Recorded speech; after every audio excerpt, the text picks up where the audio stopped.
اعوذ باللہ من الشیطان الرجیم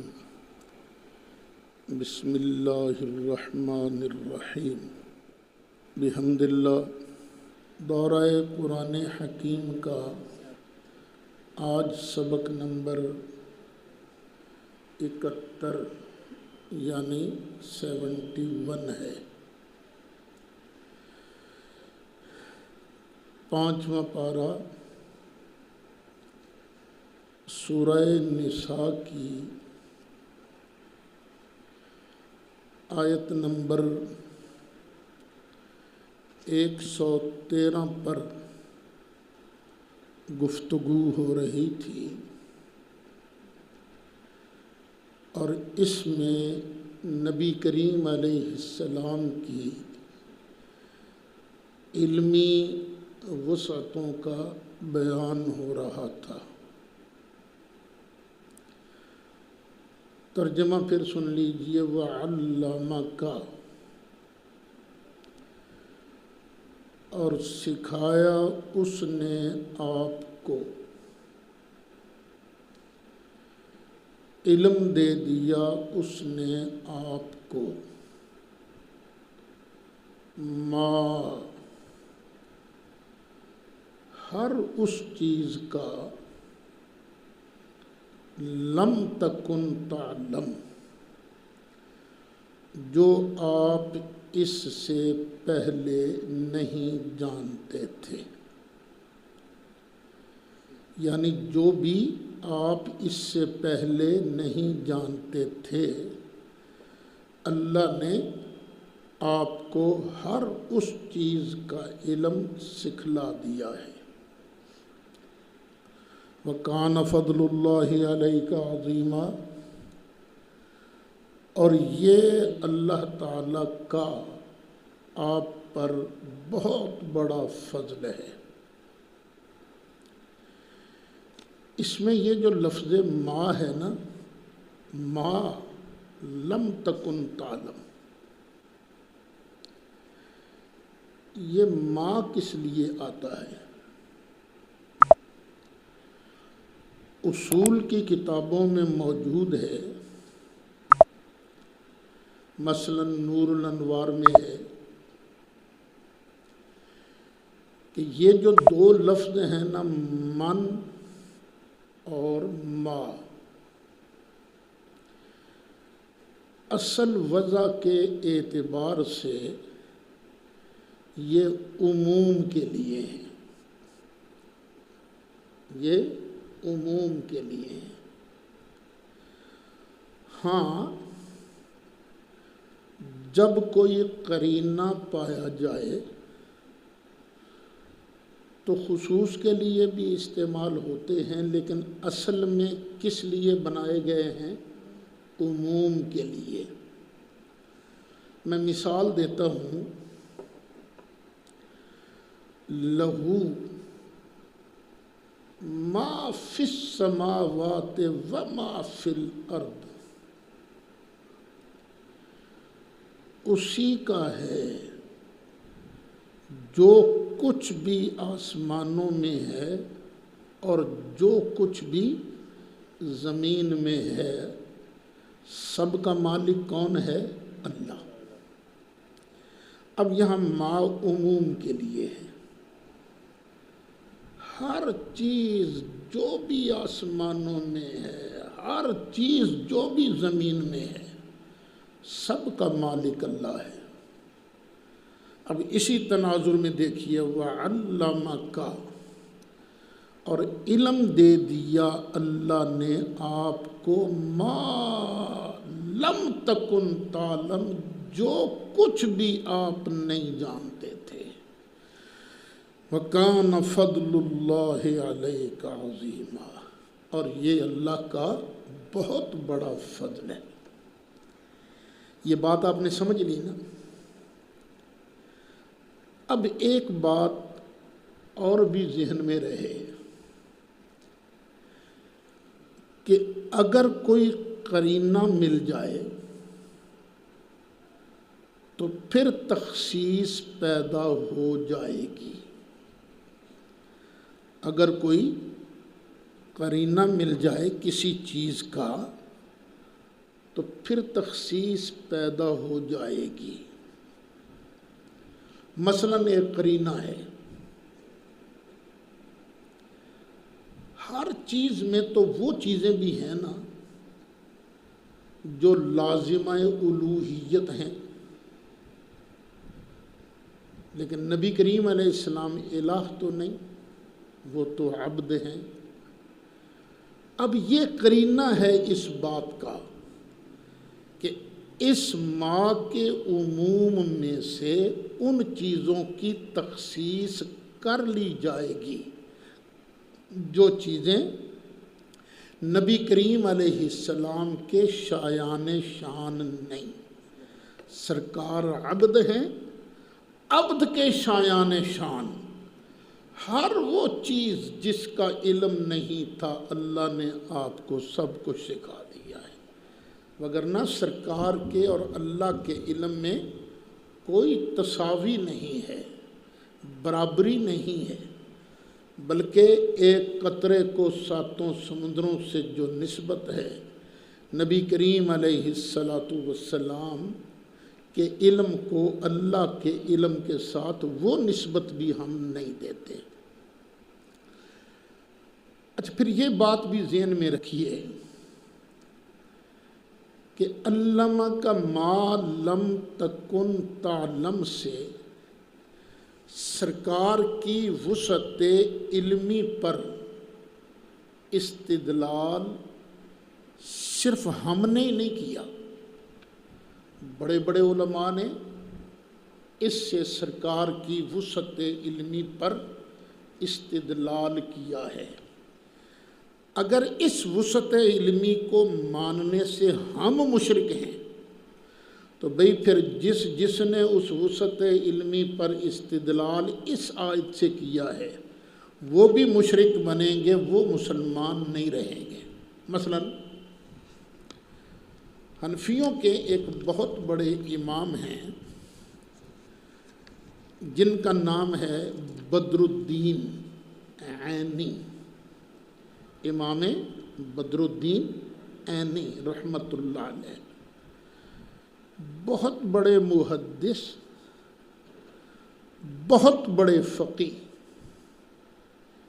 بخاری شریف کی شرح لکھی انہوں نے عمدۃ القاری، کیا بات ہے اس شرح کی۔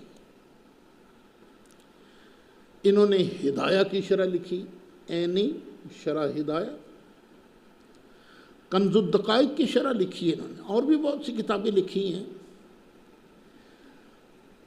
ان سے سوال ہوا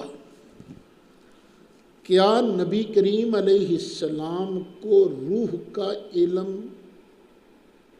تھا کہ نہیں تھا؟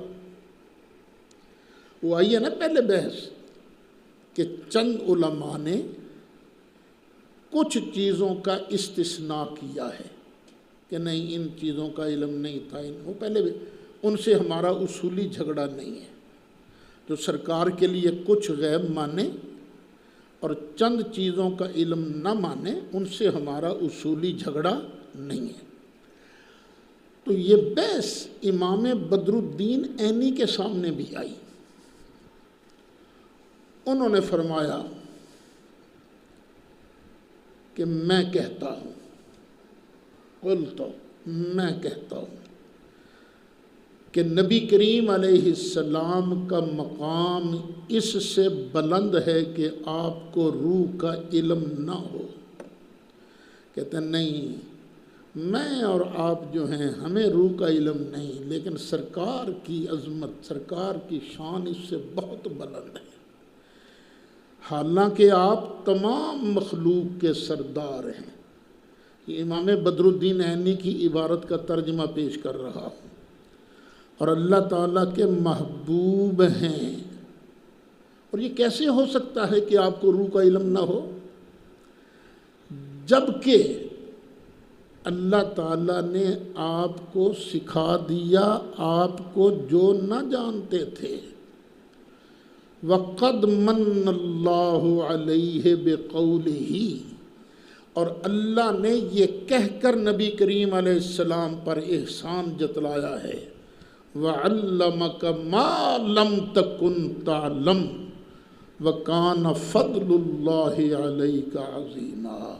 رحمۃ اللہ علیہ نے آیت کریمہ ہے نا تِلْکَ الرُّسُلُ فَضَّلْنَا بَعْضَهُمْ عَلَى بَعْضٍ، اس کی تفسیر میں انہوں نے انبیاء کرام علیہم السلام پر نبی اکرم صلی اللہ علیہ وسلم کی فضیلت بیان فرمائی ہے کہ فلاں نبی پر اس وجہ سے فضیلت حاصل ہے، فلاں نبی پر اس وجہ سے فضیلت حاصل ہے۔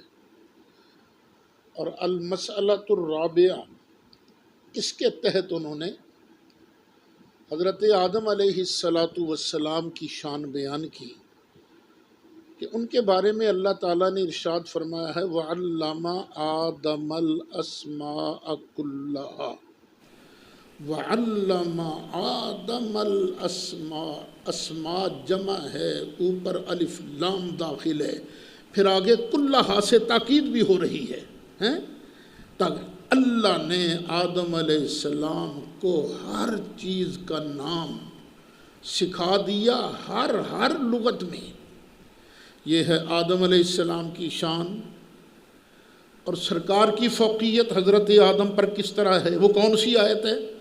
فرماتے ہیں ان کے لیے یہ کہا، ناموں کا ذکر کیا، اور محبوب کی باری آئی تو فرمایا وَعَلَّمَكَ مَا لَمْ تَكُنْ تَعْلَمْ وَكَانَ فَضْلُ اللَّهِ عَلَيْكَ عَظِيمًا۔ دیکھیے اس آیت سے امام رازی یہ شافعی ہیں، امام بدر الدین عینی یہ حنفی ہیں، یہ استدلال کر رہے ہیں کہ اللہ تعالیٰ نے اپنے محبوب علیہ السلام کو ہر وہ چیز کا علم سکھا دیا جو سرکار کے شایان شان تھا۔ یہاں پر ایک سوال پیدا ہوگا کہ آپ نے بڑے زور شور سے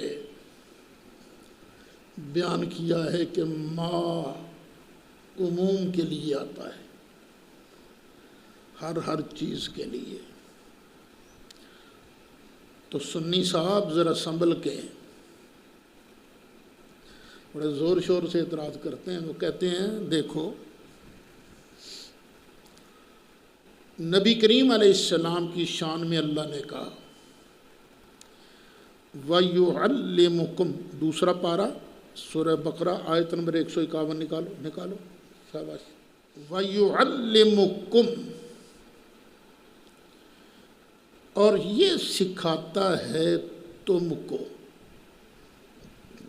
کون سکھاتا ہے تم کو؟ محبوب نبی کریم علیہ السلام تم کو سکھاتے ہیں۔ کیا سکھاتے ہیں؟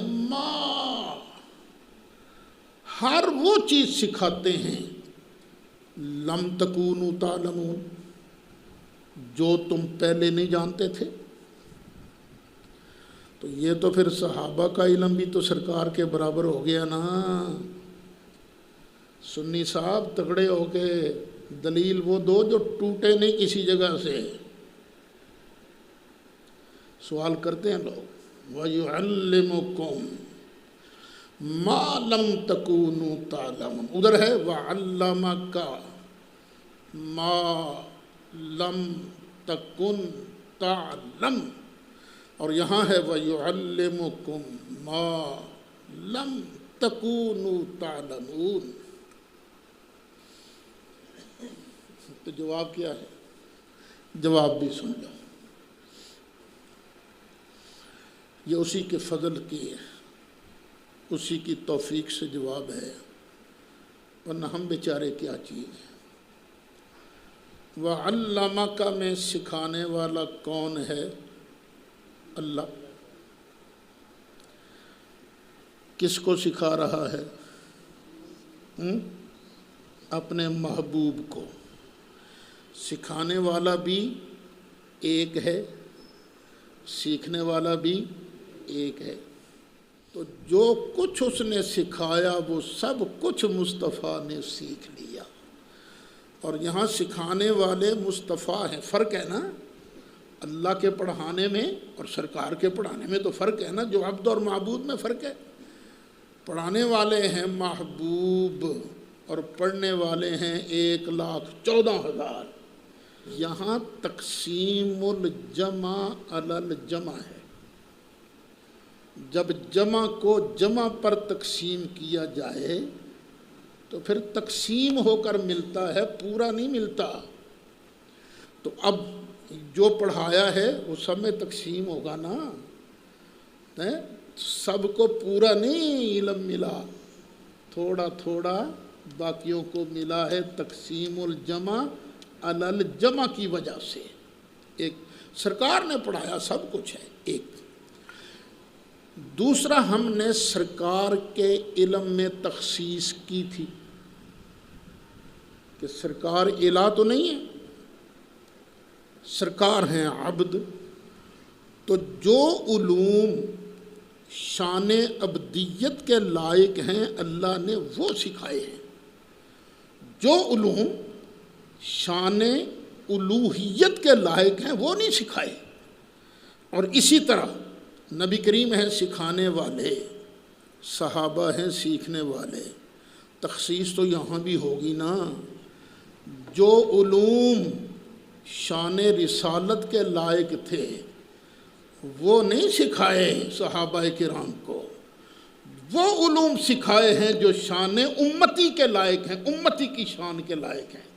ایک سکھائے بھی سب کو، اور وہ علوم جو شان الوہیت اور شان رسالت کے لائق ہیں وہ صحابہ کرام کو نہیں سکھائے گئے۔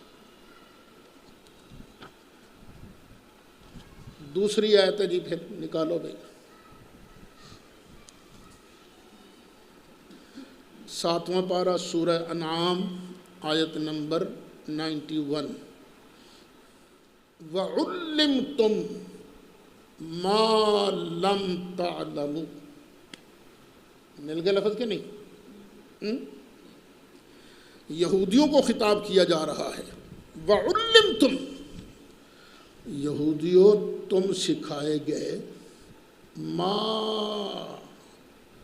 ہر وہ چیز، لم تعلموا، جو تم نہیں جانتے تھے۔ تو پھر تو یہودیوں کا علم بھی سرکار کے علم کے برابر ہو گیا نا۔ یہاں پر بھی ما موجود ہے، ما عموم کے لیے ہے، تو اس کا جواب بھی سنیے۔ یہاں بھی ایک تو وہ چیز ہے، سکھائے کن کو گئے ہیں؟ یہودیوں کو، ایک کو یا پوری جماعت کو؟ پوری جماعت کو۔ ایک تقسیم الجمع علی الجمع، دوسرا عقل اس بات کی مخصص ہے کہ جو علوم لازمہ نبوت ہیں، اور کچھ علوم ایسے ہیں جو نور ایمان سے ملتے ہیں، ان کا علم یہود کو اللہ نے نہیں دیا۔ وہ علوم جو لازمہ نبوت ہیں وہ بھی نہیں ملے، اور وہ علوم جو نور ایمان کی وجہ سے ملتے ہیں وہ بھی ان کو نہیں دیے گئے۔ علمک ما لم تکن کا جھنڈا وہ پھریرا لہرا رہا ہے کہ جو چیز بھی نبی کریم علیہ السلام اپنی شایان شان نہیں جانتے تھے، اللہ نے ساری کی ساری محبوب علیہ السلام کو سکھا دی۔ اب تیسری آیت جو پڑھی جاتی ہے، 30واں پارہ سورہ علق، علم الانسان ما لم یعلم، سکھایا انسان کو ہر وہ چیز جو وہ نہیں جانتا تھا۔ یہاں سیکھنے والی پوری جماعت نہیں ہے، فرد واحد ہے، فرد واحد ہے۔ وہاں سنی صاحب آپ کی وہ بات نہیں چلے گی کہ تقسیم الجمع علی الجمع ہے، یہ نہیں بات چلے گی۔ یہاں الانسان جو ہے یہ واحد ہے، اللہ نے انسان کو وہ سکھایا جو وہ نہیں جانتا تھا۔ چلو بھئی دیکھ لیتے ہیں یہ انسان ہے کون، کس کو انسان کہا گیا ہے؟ اپنی طرف سے نہیں کہتا، علماء دیوبند کے بہت بڑے عالم گزرے ہیں، مفتی محمد شفیع صاحب، وہ دیوبند میں مفتی بھی رہے ہیں، پڑھاتے بھی رہے ہیں، پھر کراچی میں انہوں نے مدرسہ بنایا دارالعلوم کراچی کے نام سے۔ انہی کے فرزند ہیں دونوں، مولانا مفتی رفیع عثمانی اور مولانا مفتی تقی عثمانی۔ دیوبندیوں میں معتدل قسم کے علماء ہیں۔ اچھا، وہ اس آیت کی تفسیر میں کیا لکھتے ہیں؟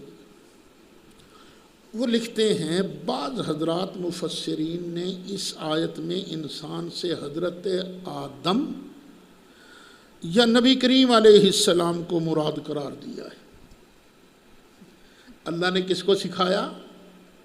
یا آدم علیہ السلام کو جو نہیں جانتے تھے، وَعَلَّمَ آدَمَ الْأَسْمَاءَ كُلَّهَا، یا نبی کریم علیہ السلام کو جو وہ نہیں جانتے تھے، عَلَّمَكَ مَا لَمْ تَكُنْ تَعْلَمْ، علم الانسان ما لم یعلم۔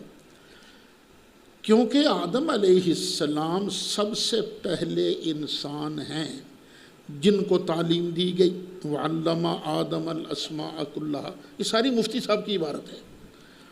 نبی کریم علیہ السلام وہ آخری پیغمبر ہیں جن کی تعلیم میں تمام انبیاء سابقین کے علوم، لفظوں پر غور کرنا، آخری پیغمبر ہیں جن کی تعلیم میں تمام انبیاء سابقین کے علوم اور لوح و قلم کے علوم شامل ہیں۔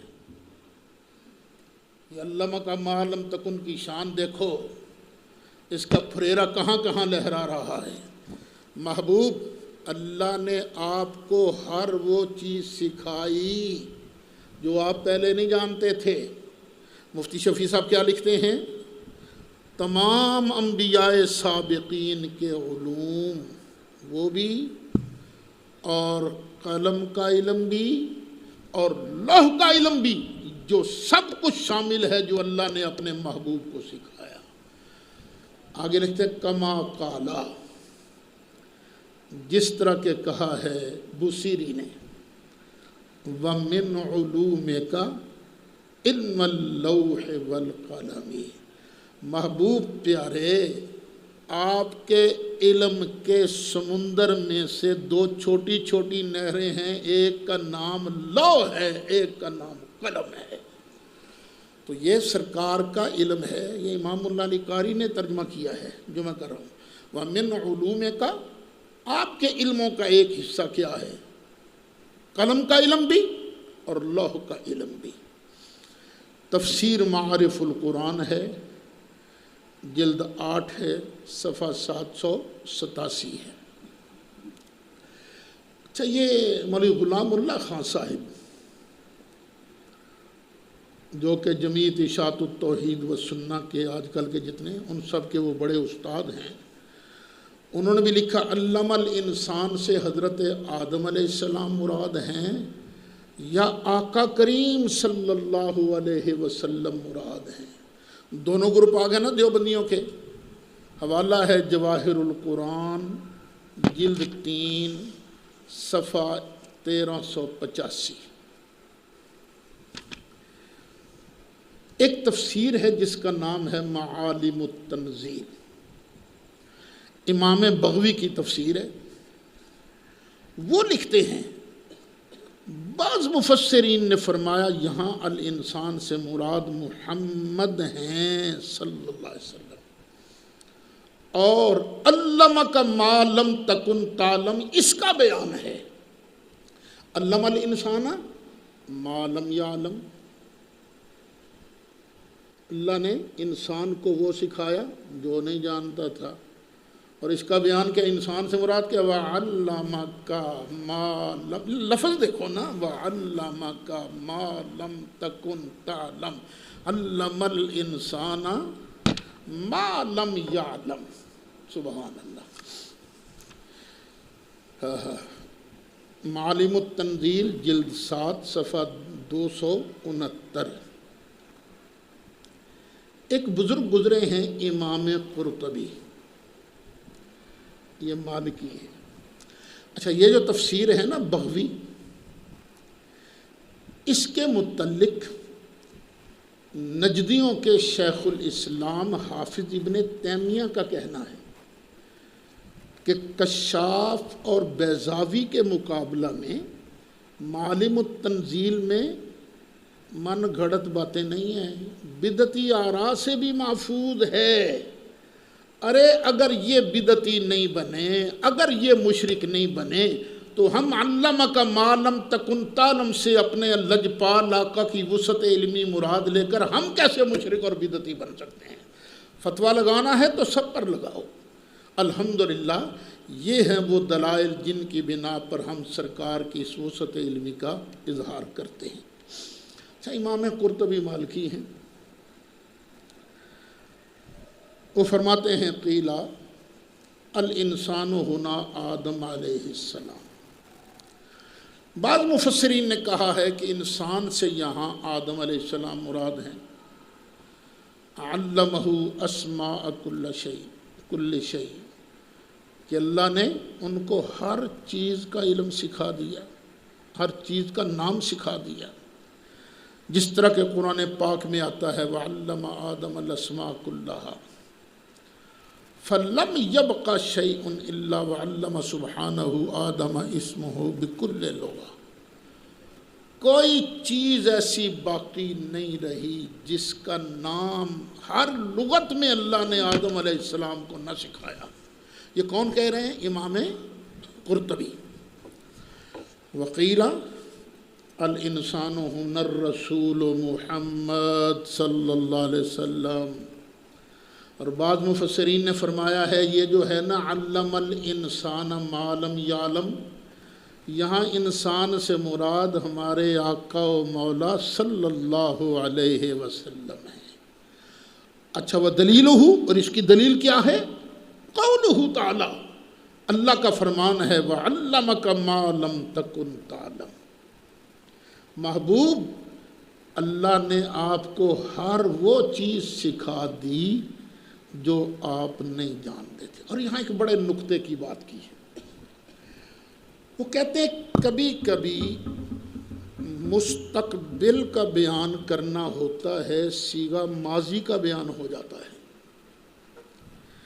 جہاں بھی صیغہ ماضی کا ہے نا، وہاں سے مراد ماضی نہیں ہوتی، ضروری نہیں کہ یہاں ماضی ہو۔ جس طرح کہ کئی لوگ جن کو علم ہوتا نہیں ہے وہ اڑ جاتے ہیں، نہیں جی یہاں پر دیکھو صیغہ ماضی کا ہے، آتانی الکتاب، کتاب مجھے دے دی گئی ہے، آتا ہے ماضی کا صیغہ ہے، اڑ جاتے ہیں نا۔ نہیں، اسی طرح فرماتے ہیں یہ جو ہے نا علامہ کا، یہ علامہ کا اصل میں یعلمو کے معنی میں ہے۔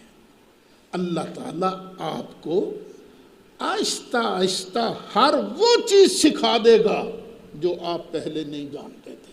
ادھر قرآن کی آخری آیت نازل ہوئی، ادھر نبی کریم علیہ السلام کا علم مقدس ما کانا و ما یکونوں کا اللہ نے مکمل کر دیا۔ اب پڑھو اس آیت کو، وَأَنزَلَ اللَّهُ، کھولو آیت نمبر 113۔ وَأَنزَلَ اللَّهُ عَلَيْكَ الْكِتَابَ وَالْحِكْمَةَ، اللہ نے آپ پر کتاب نازل فرمائی اور حکمت نازل فرمائی۔ اور آگے وَعَلَّمَكَ مَا لَمْ تَكُنْ تَعْلَمْ، اور اللہ تعالیٰ نے ہر چیز آپ کو سکھا دی، ہر وہ چیز کا علم دے دیا جو آپ پہلے نہیں جانتے، یعنی آہستہ آہستہ آ کے آپ کو دیتے رہیں گے۔ جس چیز کا وقوع یقینی ہوتا ہے اس کو ماضی سے تعبیر کر دیا جاتا ہے۔ اچھا، وہ مفتی شفیع صاحب نے ایک بات کہی تھی کہ سرکار کے علوم میں کس کس کے علوم شامل ہیں؟ تمام پہلے پیغمبروں کا علم، قلم کا علم، لوح محفوظ کا علم۔ ہمارا ایک وظیفہ ہے قصیدہ بردہ شریف، اور یہی وظیفہ علماء دیوبند کا بھی ہے، قصیدہ بردہ شریف۔ یعنی جہاں بھی ہمیں موقع ملتا ہے قصیدہ بردہ شریف پڑھتے ہیں۔ یعنی اکثر آج کل تو وقت کی کمی کی وجہ سے ہم چھوڑ گئے ہیں، وگرنہ سبق کی ابتدا میں اور سبق کے انتہا میں قصیدہ بردہ شریف پڑھا جاتا تھا۔ یہ قصیدہ لکھا ہے امام شرف الدین نے. اس کی ایک شرح لکھی گئی ہے، دیوبند سے چھپی ہے، عطر الوردہ. علماء دیوبند کے حکیم الامت کہتے ہیں کہ وہ امام بوصیری، شرف الدین بوصیری بیمار ہو گئے، فالج ہو گیا، بڑا علاج کرایا، آرام نہ آیا. آخر انہوں نے سوچا آج اپنے ہی طبیب سے عرض کرو. جو ہاتھ کچھ کام کرتا تھا اس سے انہوں نے یہ سرکار کی نعت شریف لکھی. شروع ہوتی ہے امین تذکر جیران بذی سلمی، یہاں سے شروع ہوتا ہے یہ قصیدہ بردہ شریف. نعت لکھی، نعت لکھ کر سو گئے. جب سو گئے تو خواب میں سرکار کی زیارت نصیب ہوئی. اللہ ہمارے نصیب میں پھر کرے یار. سرکار کی زیارت نصیب ہوئی. سرکار نے فرمایا تو نے میری نعت لکھی ہے؟ جی آقا لکھی ہے. فرمایا چل پھر مجھے آج میرے لیے لکھی ہوئی نعت سنا. وہ کھڑے ہو گئے، سرکار کی بارگاہ میں نعت کا نذرانہ پیش کیا. واہ بوصیری تیری عظمت کے قربان جائیں. آج کوئی نعت پڑھتا ہے کسی کی صدارت میں، کوئی نعت پڑھتا ہے کسی کی صدارت میں. تو نے نعت پڑھی تو خود سید الانبیاء کی صدارت میں.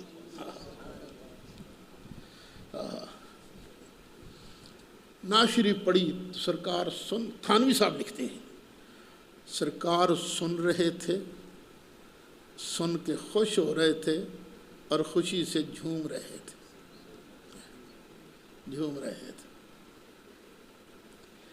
جب نعت شریف ختم ہوئی تو سرکار کے جسم مقدس پر ایک بڑی خوبصورت چادر تھی. آپ نے وہ چادر اتاری دی انعام کے طور پر.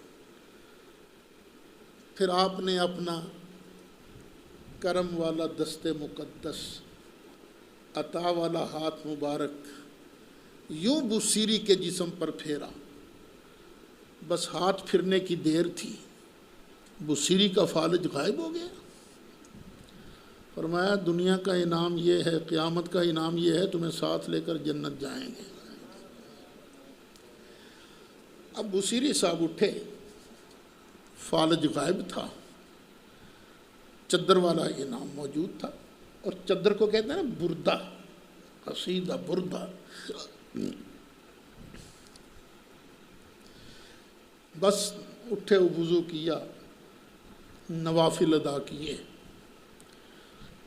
نفل پڑھ کے فارغ ہی ہوئے تھے کہ دروازے پر دستک ہوئی. دروازہ کھولا تو ایک سبز چوگے والا بابا کھڑا تھا. اس نے کہا یار وہ نعت مجھے بھی لکھ دے. پوچھا کون سی؟ میں نے تو کئی نعتیں لکھی ہیں. اور جس کا پہلا شعر ہے امن تذکر جیران بذی سلمی. بوصیری نے کہا یہ تو میں نے رات ہی لکھی ہے، میں نے تو کسی کو سنا ہی نہیں. تو اس بابے نے کہا نہیں، جب یہ تو رات سرکار کو سنا رہا تھا نا، میں بھی پاس ہی بیٹھا ہوا تھا. پھر اس کا شہرہ ہو گیا. بادشاہ کو یا وزیر کو کوئی کام تھا، نہیں ہو رہا تھا، تو اس کو خواب میں حکم ملا کہ وہ اس سے نا یہ لے کر قصیدہ شریف اس کو سر پر رکھے. اللہ نے آرام دے دیا. اس کا بڑا شور ہوگا. بادشاہ نے سونے کے پانی سے اس کو لکھوا کرنا آویزاں کیا. اتنی برکت والا ہے. اب حدیث شریف کی قسمیں ہیں 3. ایک ہے قولی. قولی وہ حدیث ہے جو سرکار ارشاد فرمائیں، جو بولیں، تو سرکار نے کہا ہے. یہ حدیثیں کون سی ہیں؟ قولی. کچھ حدیثیں ہیں فعلی. سرکار نے کہا تو کچھ نہیں لیکن کیا ہے. جو سرکار نے کیا ہے وہ ہے حدیث فعلی. اور ایک ہے حدیث تقریری کہ سرکار کے سامنے ایک کام کسی نے کیا یا کہا، سرکار نے اس کو روکا نہیں، تو یہ بھی حدیث ہے، لیکن یہ حدیث ہے تقریری۔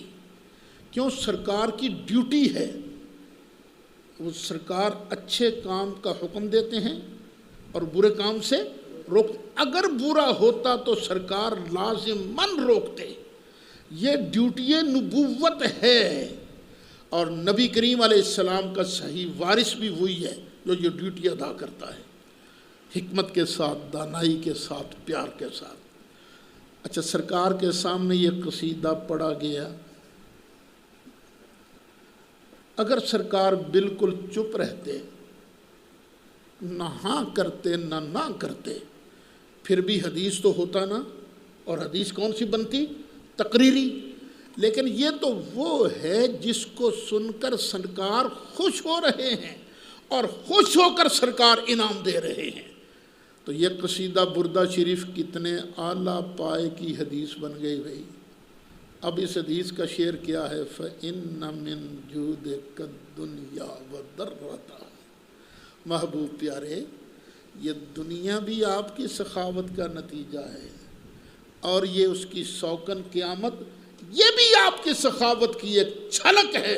وَمِنْ عُلُومِكَ عِلْمَ اللَّوْحِ وَالْقَلَمِ، اور آپ کے علموں میں سے لوح کا علم بھی ہے اور قلم کا علم بھی آپ کے علم کی ایک شاخ ہے۔ اب قلم کا علم کتنا ہے، لوح کا علم کتنا ہے، وہ بھی سن لیجئے۔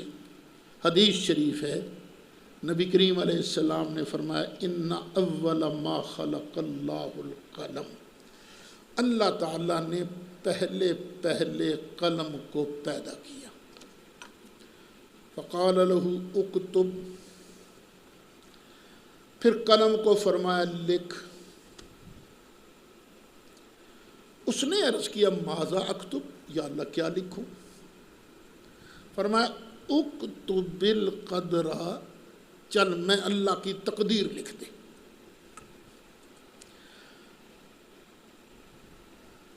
میں اللہ کی تقدیر لکھ دے۔ فکتبہ، تو اس نے لکھا کیا؟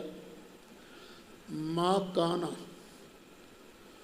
جو پہلے ہو چکا تھا وہ بھی لکھ دیا، وما ہوا کائن الی الابد، اور قیامت تک جو کچھ ہونا تھا وہ سب کچھ اس نے لکھ دیا۔ کس نے لکھ دیا؟ قلم نے۔ اور قلم کا علم زیادہ ہے یا نبی کریم علیہ السلام کا؟ نبی کریم علیہ السلام کا علم زیادہ ہے، کیونکہ قلم کا علم تو نبی کریم علیہ السلام کے علم کے سمندر کی ایک نہر ہے، اس دریا کی ایک نہر ہے۔ تو جب قلم کا علم اتنا ہے تو میرے آقا کا علم کتنا ہوگا، اور لوح محفوظ کا علم کتنا ہے؟ خود مخالفین قرآن پڑھ کے بیان کرتے ہیں کتاب مبین لا رطب ولا یابس الا فی کتاب مبین، ہر تر چیز اور ہر خشک چیز سب کا ذکر کتاب مبین، لوح محفوظ کہتے ہیں۔ ہم تو کہتے ہیں قرآن میں ہے، لوح محفوظ میں بھی ہے قرآن، وہ کہتے ہیں نہیں لوح محفوظ میں۔ ہم نے کہا ٹھیک ہے، لوح محفوظ کے اندر ہر تر چیز کا ذکر موجود ہے، ہر خشک چیز کا ذکر موجود ہے، اور قلم نے ما کانا وما ہوا کائن الی الابد سب کچھ لکھ دیا۔ تو میرے مصطفیٰ علیہ السلام کے علم کا اندازہ پھر کون لگا سکتا ہے؟ اور ہم پر شرک کا فتویٰ نہ لگا، جلد بازی میں آج تو شرک کا فتویٰ لگائے گا نا ہم پر، تو قیامت کے دن تمہیں اس کا جواب دینا پڑے گا۔ اگر ہم مشرک ہیں تو پھر علماء دیوبند کو بھی مشرک کہنا ہوگا، جن کا وظیفہ ہے قصیدہ بردہ شریف۔ ایک دوسری یہاں ایک بات میں اور سنا دوں، یہ غالباً بات ہے 89 کی۔ کتنے سال ہو گئے؟ 31 سال ہو گئے۔ یہ ہمارے ہاں ایک ساتھی پڑھتے رہے ہیں، نظر آیا تھا ایک دو دن پہلے، وجیہ الحسن۔ اس کے والد تھے مولانا محمد حیات، وہ مجھ سے پڑھتے بھی رہے ہیں، بھابڑا کے تھے۔ بھابڑا میں ایک مناظرے کا بدلہ لینے کے لیے مجھے جانا پڑا۔ اشارہ سمجھ گئے ہو؟ کسی اور نے پہلے مناظرہ کیا تھا، ان سے سنبھالا نہیں گیا، تو پھر اس کا بدلہ لینے کے لیے مجھے جانا پڑا، اور موضوع تھا نورانیت مصطفیٰ صلی اللہ علیہ وسلم۔ میں نے وہاں حدیث شریف پڑھی کہ سرکار فرماتے اول ما خلق اللہ نوری، سب سے پہلے اللہ تعالیٰ نے میں مصطفیٰ کے نور کو پیدا کیا۔ اس مولوی صاحب نے کہا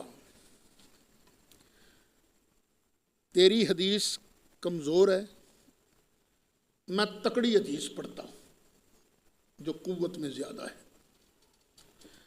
اس نے پھر یہی حدیث پڑھی، ان اول ما خلق اللہ القلم، کہ بے شک اللہ نے پہلے قلم کو پیدا کیا۔ کہنے لگا تو کہتا ہے سب سے پہلے نور پیدا ہوا، اور یہ ترمذی شریف کی حدیث ہے کہ سب سے پہلے اللہ نے قلم کو پیدا کیا۔ میں نے کہا مولوی صاحب آگے بھی پڑھ۔ اس کو تو خیر جرت نہیں ہوئی پڑھنے کی، پھر یہ تکلیف مجھے ہی کرنی پڑی۔ پھر میں نے کہا آگے لکھا ہے، اللہ نے فرمایا اکتب، چل لکھ۔ عرض کیا ماذا اکتب یا اللہ، کیا لکھوں؟ فرمایا اکتب القدر، میری تقدیر لکھ دیں۔ فکاتب ما کانا، سب سے پہلے پیدا ہونے والی چیز نے وہ چیز لکھی جو پہلے پیدا ہو چکی تھی، اور وہ کون سی تھی؟ اب اس کو تو جواب نہیں آیا۔ میں نے دیوبند کے شیخ الحدیث علامہ انور شاہ کشمیری کی العرف الشذی اور امام ملا علی قاری کی مرکات شرح مشکات پکڑ کے کہا وہ چیز جس کو اللہ نے سب سے پہلے پیدا کیا تھا وہ میرے مصطفیٰ علیہ السلام کا نور ہے۔ تو سرکار کے لیے جو اولیت ہے وہ اولیت حقیقیہ ہے، اور جو قلم کے لیے اولیت ہے وہ اولیت اضافیہ ہے۔ وہ اولیت کی قسمیں تو آپ نے پڑھی ہوں گی نا، 3 قسمیں ہوتی ہیں۔ ایک بزرگ گزرے ہیں حضرت قاضی ثناء اللہ پانی پتی رحمۃ اللہ علیہ، ان کو علماء دیوبند بحقی وقت کہتے ہیں۔ کبھی مدرسوں میں پڑھائی جاتی تھی ما لا بد منہ، یہ انہی کی ہے۔ اور تفسیر میں بڑی شاندار تفسیر ہے ان کی، تفسیر مظہری۔ یہ مرید ہیں حضرت مرزا مظہر جانے جانا رحمت اللہ علیہ کے، اور وہ مجددی تھے۔ حضرت مرزا مظہر جانے جانا رحمت اللہ علیہ، بزرگوں سے سنا ہے میں نے کہ اچانک وہ مرزا صاحب کھڑے ہو جاتے تھے، پوچھنا حضرت کیا ہوا، کیوں کھڑے ہو گئے؟ فرمایا میرا قاضی آ رہا ہے نا، قاضی ثناء اللہ پانی پتی۔ حضرت آپ کو کیسے پتہ چل گیا؟ میں دیکھتا ہوں نا فرشتے لائنیں بنا کر کھڑے ہو گئے استقبال کے لیے، تو سمجھ جاتا ہوں قاضی آ رہا ہے۔ وہ قاضی ثناء اللہ صاحب پانی پتی فرماتے ہیں جاز ان یقال خلق الانسان یعنی محمد صلی اللہ علیہ وسلم علمہ البیان یعنی القرآن فیہ بیان ما کان وما یکون من الاول الی الابد، کہ یہ بھی جائز ہے یہ کہے بندہ کہ انسان یعنی محمد صلی اللہ علیہ وسلم کو پیدا فرمایا۔ قرۃ عینی بک یا رسول اللہ۔ پھر علمہ البیان، اسے بیان سکھایا۔ بیان سے کیا مراد ہے؟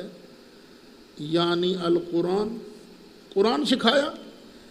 فیہ بیان ما کانا وما یکون من الازل الی الابد، جو کچھ ہو چکا تھا ہمیشہ سے، ازل سے جو کچھ ہوا، جو کچھ ہوگا، سارے کا سارا قرآن کے اندر موجود ہے۔ اور اللہ تعالیٰ نے مصطفیٰ علیہ الصلاۃ والسلام کو یہ قرآن سکھایا ہے، اس کا علم دیا ہے۔ تفسیر مظہری جلد 1 صفحہ 145۔ اچھا، ایک سوال یہاں پھر کریں گے لوگ، وہ کہتے ہیں اسی تفسیر مظہری میں جو آپ نے عبارت پڑھی ہے نا، اس سے پہلے سیدنا عبداللہ بن عباس اور حضرت قتادہ رضوان اللہ علیہم اجمعین کی بیان فرمودہ تفسیر بھی مذکور ہے۔ وہ فرماتے ہیں کہ یہاں الانسان سے مراد حضرت آدم علیہ السلام ہیں، کہ اللہ تعالیٰ نے آدم علیہ السلام کو ہر چیز کا نام سکھایا۔ آپ علیہ السلام انہیں سب لغات سے کلام فرمایا کرتے تھے، یعنی آدم علیہ السلام کی شان کیا تھی؟ ہر لغت میں کلام کیا کرتے تھے، کسی سے کسی کے ساتھ، کسی بیٹے سے کسی بیٹے، کسی زبان کے ساتھ، اور عربی سب سے افضل زبان ہے۔ تفسیر مظہری جلد 1 صفحہ 145۔ سوال یہ ہے کہ جب آیت میں ذکر ہی آدم علیہ السلام کا ہے تو آپ سرکار کو مراد کیسے لے رہے ہو؟ تو جواب،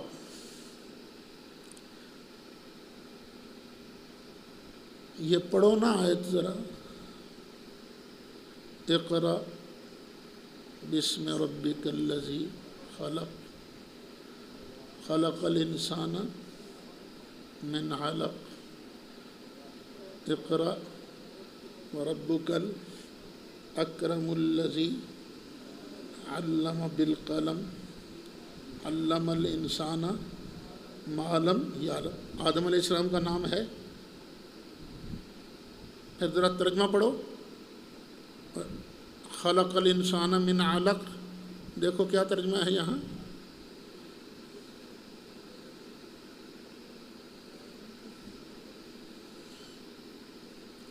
اوپر اونچا پڑھ، اونچا اونچا۔ ہاں، آدمی کو خون کی پھٹک سے بنایا گیا، جمے ہوئے خون سے، تو وہ کون سا انسان ہے جو جمے ہوئے خون سے پیدا ہوا؟ آدم علیہ السلام۔ تو یہاں قرآن کا نظم بتا رہا ہے یہ کسی اور انسان کی بات ہو رہی ہے۔ پھر اگر اقوال کی بات ہے تو ٹھیک ہے، ایک قول یہ بھی ہے، ایک قول یہ ہے، آپ نے یہ قول مراد لے لیا، ہم نے یہ قول مراد لے لیا، تو متعدد اقوال میں سے کسی ایک قول سے استدلال بھی جائز ہوتا ہے۔ اب چند احادیث مبارکہ بھی اسی کے متعلق سن لیجیے۔ چلیں بغوی کی ایک حوالہ اور میں دے دیتا ہوں۔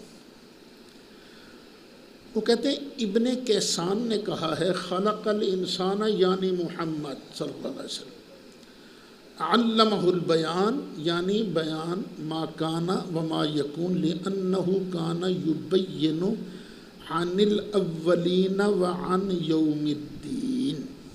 تو بھائی یہ ہمارا دعویٰ کہ ما کان اور ما یکونوں کا علم یہ نیا بریلی سے نہیں شروع ہوا، یہ شروع ہی سے چلتا آ رہا ہے۔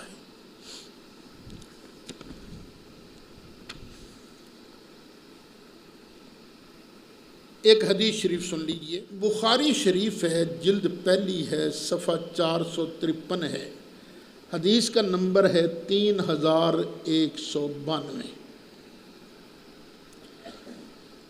ایک تابعی ہیں جن کا نام ہے طارق بن شہاب، وہ کہتے ہیں میں نے خود حضرت عمر فاروق رضی اللہ عنہ سے سنا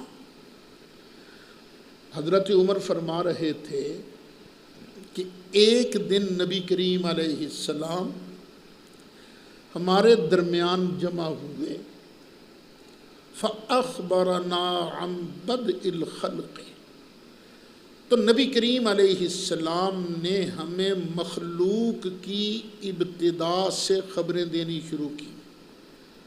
ابتدا کیا ہوتی ہے؟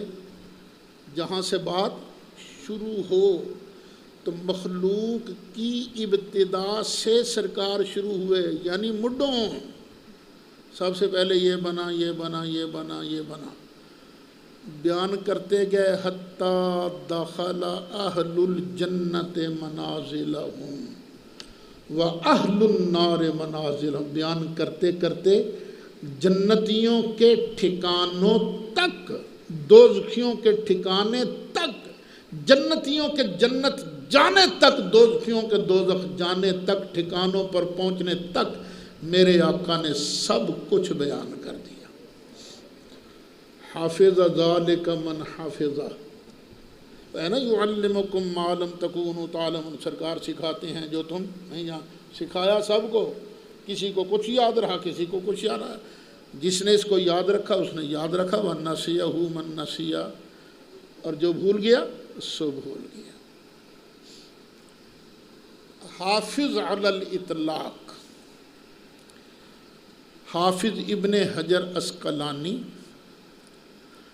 فتح الباری جلد 6 صفحہ 290 صفحہ 291، مطبوع بیروت۔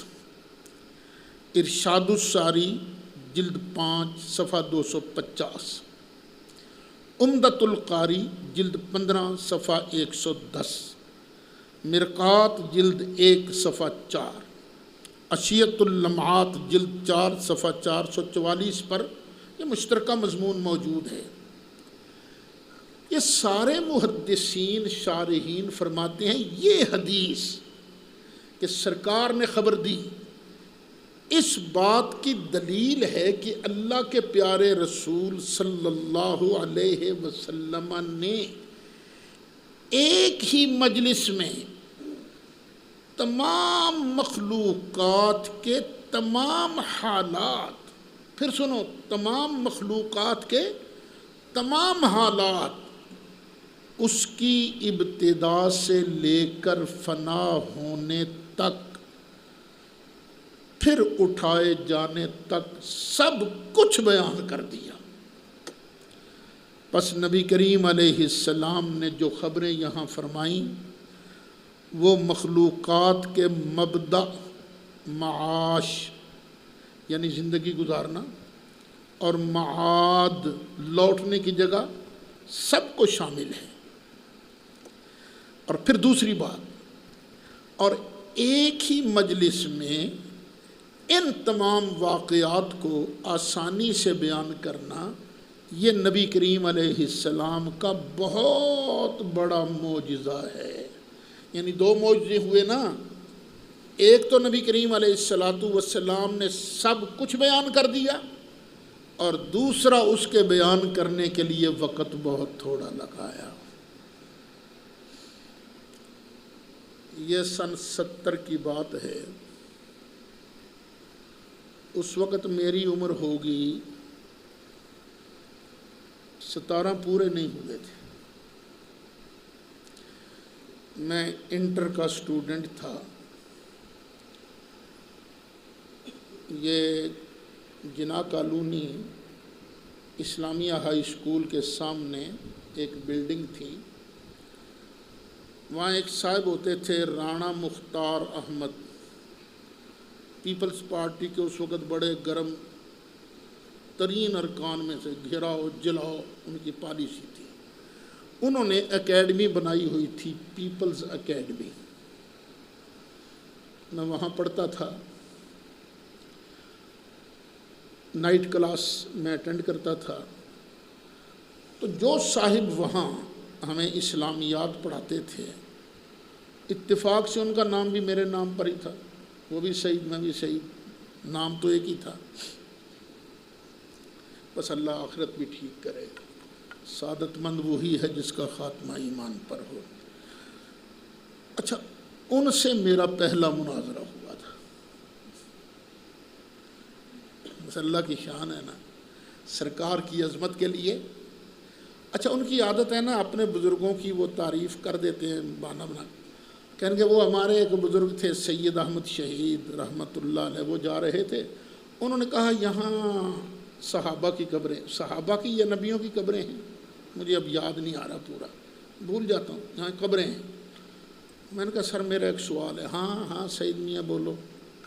میں نے کہا ان کو کیسے پتہ چل گیا کہ یہاں یہ قبریں ہیں ان کی؟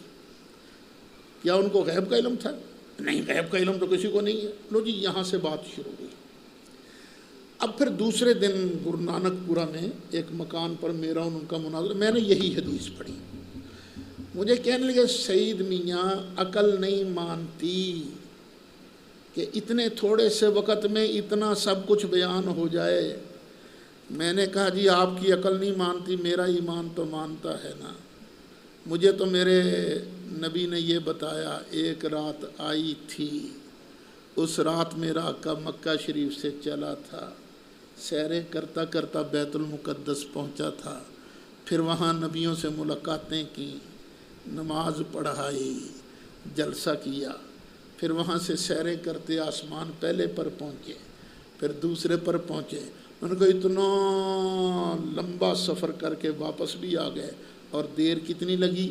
کنڈی بھی ہلتی رہی، بستر رہا گرم۔ جو اللہ محبوب کو ایک آن کے اندر معراج کرا سکتا ہے، وہ اپنے محبوب علیہ السلام کو اس بات کی بھی طاقت دے سکتا ہے کہ تھوڑے سے وقت میں ساری چیزیں بیان فرما دیں۔ بخاری شریف میں ایک حدیث ہے کہ حضرت داؤد علیہ السلام اللہ کی کتاب کو بڑا خوبصورت پڑھتے تھے۔ وہ لحن داؤدی مشہور ہے نا، داؤد علیہ السلام والا لب و لہجہ، اور وہ ایسے پڑھتے تھے کہ چلتے ہوئے پرندے بھی سن کر نہ ٹھہر جاتے تھے۔ وہ اپنے غلام سے کہتے چل میرے گھوڑے پر زین کس، وہ زین کسنی شروع کرتا، جب زین کسنی شروع کرتا وہ زبور پڑھنی شروع کر دیتے، اس کے زین کسنے سے پہلے پہلے حضرت داؤد علیہ السلام ساری زبور پڑھ جاتے تھے۔